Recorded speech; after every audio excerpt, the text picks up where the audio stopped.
बच्चा जन्म लेता है तो सूतक पूरे दिन का होगा। ध्यान दे, सूतक होता है, मृता शौचम नास्ति, पुराणों में लिखा है। अयंतु जनना शौचम, ये जनना शौच है, सूतक है, पातक नहीं है। ये पूरा सूतक होगा उस बच्चे का जैसे ही बच्चा मरा हुआ पैदा होगा। अगर जन्म ले लिया और जन्म लेने के बाद रोया, उसके बाद नाल छेदन से पहले ही मर जाता है, तो फिर उसको 3 दिन का होगा। और अगर नाल छेदन से बाद बच्चा जाता है तो पूरा सूतक होगा। सिर्फ एक ही जगह 3 दिन का सूतक होता है, जन्म बच्चा ले ले और नाल छेदन से पहले मर जाए, ये शास्त्र बोलता है। और आप लोग क्या करते, जो आपकी मर्जी में आता है, शास्त्र का बेड़ा गर्क। शास्त्र को पूछ लेना चाहिए, इसमें व्यवस्था दी गई है कि बच्चा कैसे कैसे क्या क्या होता है। बोले कृष्ण बलदेव की जय। अब बच्चा पैदा हुआ, मर गया उस ब्राह्मण देवता का, तो उसने क्या किया कि दरवाजे पे गया जहां भगवान जी की द्वारिका थी, और दरवाजे पर जोर से आवाज डालता कि भगवान कृष्ण, तुम तो मेरे बच्चे की रक्षा नहीं कर पाए, ये बच्चा मेरा मर गया तो यहीं छोड़ गया, मैं मरे हुए बच्चे को मैं कहाँ ले जाऊंगा वापस, वहीं छोड़ दिया। अब वहां के जो सैनिक बेचारे, उन्होंने दबाया होगा उसको, वहीं छोड़ दिया। अब इस तरह से उसके 8 बच्चे पैदा होते गए, मरते गए, उनको वहीं उस ड्योढ़ी के पास ही छोड़ता। जब 9वां बच्चा हुआ, उसको वहां छोड़ा, तो अर्जुन भी वहां बैठा था, बात सुन रहा था। उसने कहा कि हे कृष्ण, क्या यहाँ कोई क्षत्रिय रह ही नहीं गया? क्या किसी की ताकत ही नहीं है? कोई मेरे बच्चे को मारता कौन है? इस बच्चे को मारता कौन है? उसकी रक्षा करने वाला कोई क्षत्रिय नहीं रह गया? सारा क्षत्रिय हीन हो गई है पृथ्वी। अगर किसी की बाजू में ताकत है तो किसी के काम आनी चाहिए, किसकी सहायता होनी चाहिए। अगर किसी के पास विद्या है तो उसका दान होना चाहिए, और अगर किसी के पास धन है तो उसका भी दान होना चाहिए।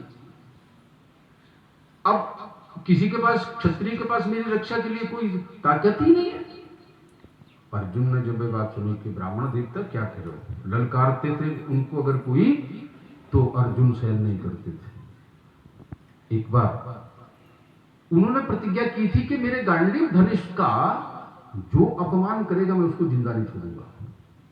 अर्जुन, ये अर्जुन थे, उन्होंने प्रतिज्ञा कर रखी। तो जब उनका अभिमन्यु मारा गया था बेचारा, युधिष्ठिर जी को बहुत क्रोध आया था, जिनका जवान बच्चा बहुत बुरी दुर्दशा में उन दुष्टों के द्वारा मारा गया हो, उनको बहुत खेद होता है। तो उन्होंने उसको सुना दिया अर्जुन को कि तू बड़ी ढींगे मारता है कि तेरा घंटी इसके आगे कोई भी नहीं, इसकी टंकार इतनी, क्या कर लिया तेरे धनुष ने, क्या कांडी ने कर लिया? कुछ भी नहीं किया, बच्चा तो मर गया। और उसने उस गांडी को उठा लिया और अपने भाई को मारने, क्योंकि प्रतिज्ञा थी कि जो भी इसकी बेइज्जती करेगा, अपमान करेगा, मैं उसको जिंदा नहीं छोड़ूंगा। हनुमान जी ने उसको हटाया। देखो, अरे बड़ा भाई है, किसी और से प्रतिज्ञा करो, इनसे मत। मतलब वो सहन नहीं कर पाते थे, तो उनको क्षत्रिय के लिए गाली दी किसी ने। मतलब गाली किस्म का हुआ है कि उनका अपमान हो रहा था कि वो क्षत्रिय नहीं रह गया, ये क्षत्रियहीन हो गई पृथ्वी। एकदम बाहर आ गई ब्राह्मण देवता, बोलिए क्या बात है, आपकी क्या सहायता की जा सकती, क्या बात हो गई? बोले महाराज आप कौन हो? कि मैं अर्जुन हूं। तो क्या करूंगा मैं अर्जुन से? मेरे बच्चे तो यहाँ सामने मर रहे हैं, 8-9 बच्चे तो मैं यहाँ छोड़ के गया, मेरा कोई कुछ सुनता ही नहीं बात। अब जब कोई किसी की बात नहीं सुनता ना, तो धरना देता है मंत्री के आगे या कहीं एसडीएम के आगे धरना दे देता है। फिर पूछे उससे, जाते हैं पत्रकार, भाई क्यों बैठे हो? महाराज मेरी बात ही नहीं कोई सुनता था। यही बोलते हो ना जो वहाँ बैठता है धरने पर, यही बोलते हैं हमारी बात तो कोई सुनता नहीं, तो वहाँ जाकर के सुनते हैं। वो भी धरने पर बैठ रहा था, पर सामने जाता था, ले मेरे बच्चे तू बचा नहीं सका तो ले। तो अर्जुन को उसने कहा कि देखिए अर्जुन, मेरे बच्चे इतने सामने, इनका राज्य है, यहाँ भगवान कृष्ण का राज्य है, इनकी द्वारिका में मैं इनकी प्रजा हूं, और मेरे बच्चे पैदा होते ही मर रहे, क्या इनकी रक्षा करने वाला कोई भी नहीं रह गया?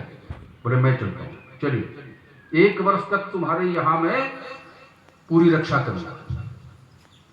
अब जब उसको पता लगा कि इसकी जो ब्राह्मणी है उसके बच्चा होना है। उसने पूछा अर्जुन ने, ब्राह्मण देवता बच्चा होना है? हाँ महाराज। तो उसके पास धनुषों की इतनी विद्या थी कि उसने धनुष से एक कवच बना दिया, बाणों से एक कवच बना दिया उस घर के चारों तरफ।